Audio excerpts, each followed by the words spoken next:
The year was 1965. New York City was a powder keg waiting for a spark. The civil rights movement was tearing through the country, and Harlem vibrated with a tension that felt like the air before a thunderstorm.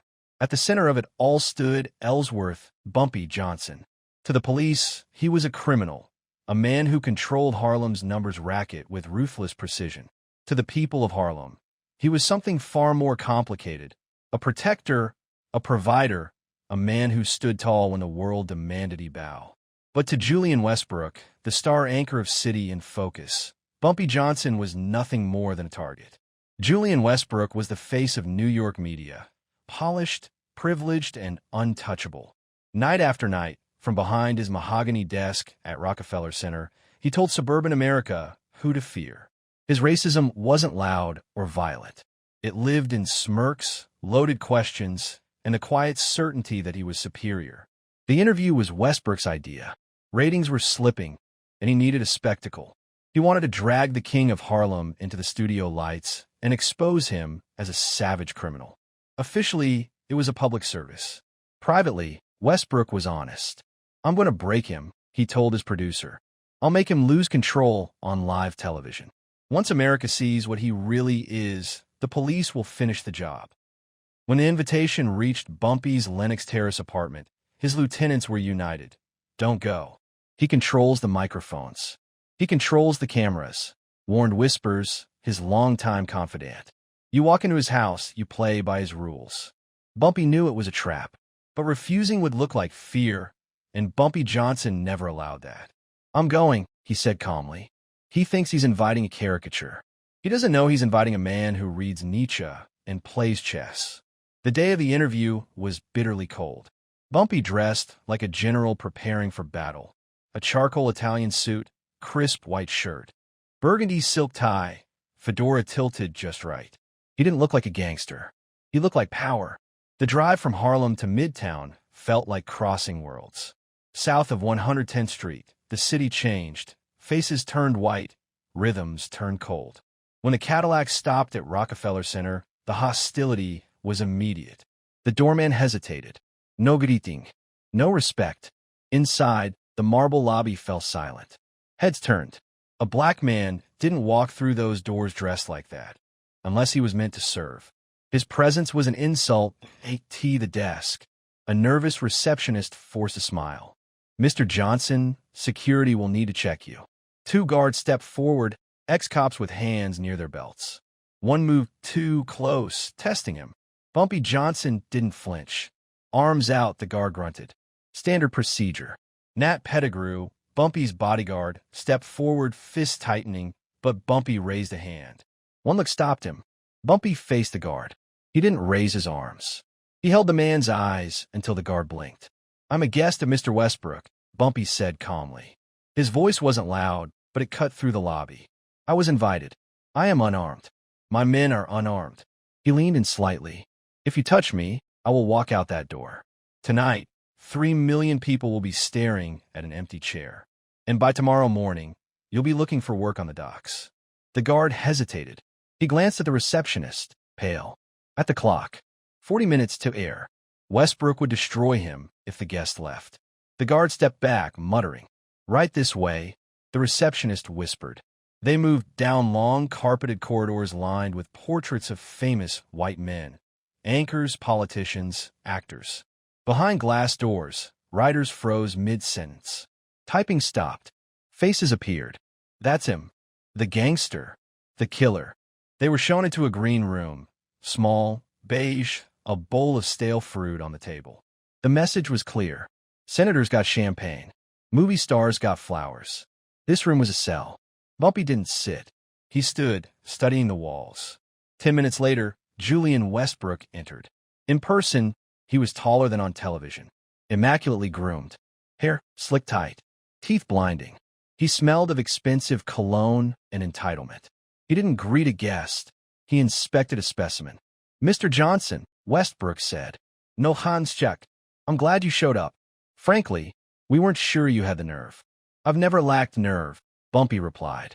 Westbrook chuckled. "The streets are one thing. This is national television.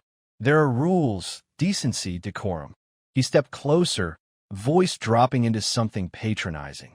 We'll talk about Harlem. The numbers. The violence. I want clear answers. No street slang. No jive talk. Articulate, if you can. Our audience isn't used to your dialect. The insult landed exactly as intended. Bumpy's expression didn't change. He studied Westbrook with quiet curiosity. I'll do my best to make myself understood, Julian. Westbrook stiffened. Mr. Westbrook. On air. We'll see, Bumpy said. Westbrook searched for anger. Found none. With a scoff, he turned away. 5 minutes to air. Don't be late. When the door shut, Nat growled. Let me break his jaw. No, Bumpy said, adjusting his cufflinks. That's what he wants. If I hit him, he wins. Tonight, we don't fight with fists. He smiled faintly. We kill him with the truth. A stage manager appeared. Mr. Johnson, we're ready. The studio lights were blinding.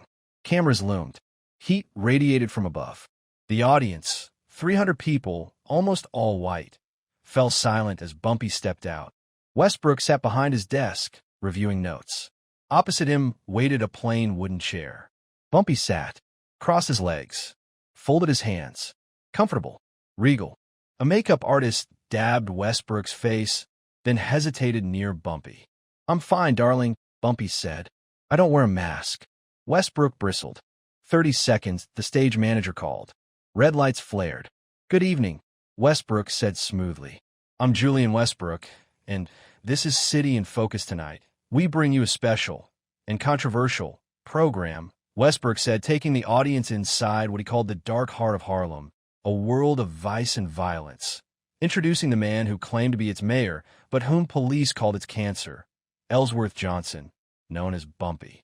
Turning toward him with practiced seriousness, Westbrook added, Mr. Johnson, thank you for coming, though I suppose I should check my wallet before we begin.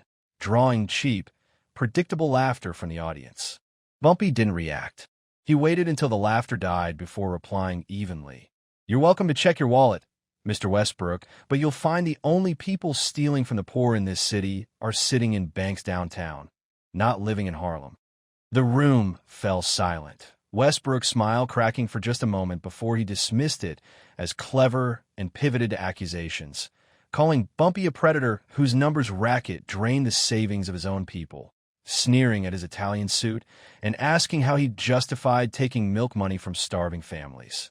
Bumpy leaned forward slightly and replied that the numbers game was the poor man's stock market, pointing out that Wall Street gambled millions daily and received bailouts when it collapsed, while a woman in Harlem betting a dime to pay rent got her door kicked in by police, asking why gambling was a business downtown but a crime uptown. Westbrook snapped back that it was illegal and brought violence, blood in the streets, men dying on Bumpy's orders, demanding to know if he denied it. Calmly, Bumpy said he denied being the cause, explaining that violence was born of poverty, despair, and a system that would only hire a black man to sweep floors, adding that if Westbrook wanted to talk about blood, he should talk about landlords who shut off heat in winter and police who beat boys for walking down the wrong street. Concluding that he didn't create the jungle, he learned how to survive in it. Now irritated, Westbrook leaned in, abandoning pretense, calling Bumpy a parasite poisoning his own people, mocking his lack of education, saying he learned life in prison instead of books, a thug who got lucky, and questioning whether he had the intellectual capacity to lecture anyone about economics. The studio went electric as the audience leaned forward, waiting for an outburst, but Bumpy said nothing, letting the silence stretch before finally answering softly that while he might not have a degree from Harvard, he did have a degree from Sing Sing, that I have a degree from the streets. Bumpy said calmly, where you wouldn't last 10 minutes, adding that he had read more books in a cell than Westbrook had read in his entire life. That Westbrook read teleprompters while he read history, and that history taught one lesson clearly. Men like Westbrook always believed they owned the world until the moment it changed. Westbrook's face flushed as control slipped from his grasp, and he realized he had misjudged the man in front of him. Reaching for the nuclear option as he leaned forward with a soft, poisonous smile and began talking about Bumpy's family, about his daughter, mocking how he dressed her like a princess and sent her to fine schools while insisting she would never be accepted, that she would always be the daughter of a criminal, asking if Bumpy truly believed he could wash the stain of his blood, offer her with dirty money, or if she was ashamed of what he was. The air vanished from the room as the audience gasped, the cameras froze, and Westbrook leaned back, satisfied, waiting for the explosion that never came as Bumpy Johnson went perfectly still, not peaceful but predatory, slowly reaching into his jacket while guards tensed, only to pull out a silver cigarette case, strike a match, light a cigar, and let smoke roll across the desk and swallow Westbrook's face. Leaning forward through the haze, Bumpy whispered that Westbrook had made a mistake, that he thought shame would work, that he forgot they were live, checking his watch and noting they had 3 minutes left while the producer screamed for a commercial break, and Westbrook sat frozen, unable to move, as Bumpy calmly said he wanted to talk about shame and produced a folded slip of paper, explaining he knew a man in Hell's Kitchen named S who lent money to men living beyond their means, men in fine suits and Jaguars who hadn't paid rent in months, placing the receipt on the desk dated last Tuesday for $50,000, dismissing Westbrook's slander accusation by saying slander was a lie and this was proof, drawing a collective gasp from the audience as Bumpy exposed the truth that Westbrook hadn't brought him there to expose Harlem, but to save himself, to earn a bonus and pay off his debt before his legs got broken, calling him not a journalist, but a gambler trying to settle a debt. With Bumpy's name, watching Westbrook shake and sweat through his makeup as he silently begged for mercy, while Bumpy held his gaze without blinking and quietly reminded him, "You mentioned my daughter.